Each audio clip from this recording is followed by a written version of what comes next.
আমি যাচ্ছি, তুমি অনেক ভালো থেকো। আসসালামু আলাইকুম প্রিয় দর্শক, সবার কি অবস্থা? হাজির হয়ে গেলাম আপনাদের সকলের জনপ্রিয় নাটক সিরিয়াল মাই গার্লফ্রেন্ড ইজ এলিয়েনের এপিসোড 21-এ কি ঘটতে চলছে তার অগ্রিম খবর নিয়ে। কিন্তু তার আগে যারা এখনও আমাদের চ্যানেলটি সাবস্ক্রাইব করেনি, অলরাইট চ্যানেলটি সাবস্ক্রাইব করে রাখুন।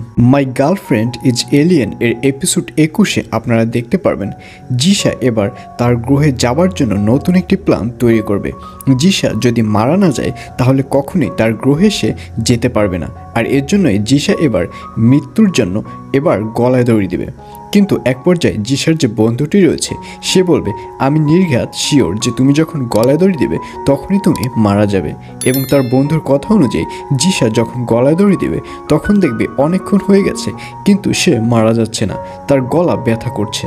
এবং এক পর্যায়ে সে গলায় দড়ি দেওয়া থেকে নেমে আসবে এবং বলবে, এভাবে হবে না, আমাকে অন্য কোনো পদ্ধতি বেছে নিতে হবে।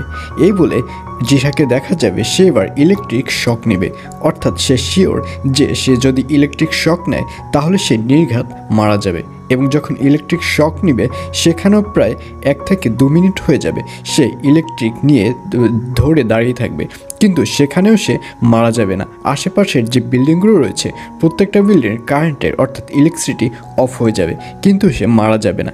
এবং এক পর্যায়ে সে বোরিং ফিল করবে, সে কিছুতেই বুঝতে পারছে না যে সে কি করবে। এবং এক পর্যায়ে জিশা সিদ্ধান্ত নেবে যে সে কোনো কিছুই খাবে না, সে না খেয়ে বসে থাকবে। এবং জিশাকে দেখা যাবে সে না খেয়ে তার পুরো শরীর বেঁধে রাখবে এবং 5 থেকে 6 দিন হয়ে যাবে সে না খেয়ে থাকবে, কিন্তু তাতেও কোনো কাজ হবে না, সে মারা যাবে না। এবং এক পর্যায়ে জিশার যে বয়ফ্রেন্ড রয়েছে ফাহিম, সে জানতে পারবে যে জিশা এই 2 দিন ধরে না খেয়ে আছে। এটি জেনে ফাহিমকে দেখা যাবে সে দৌড়ে জিশার কাছে যাবে এবং গিয়ে দেখবে জিশার পুরো শরীর বাঁধা। এবং এক পর্যায়ে ফাহিম জিশার বাঁধন খুলে তাকে রীতিমতো খাওয়ানো শুরু করবে।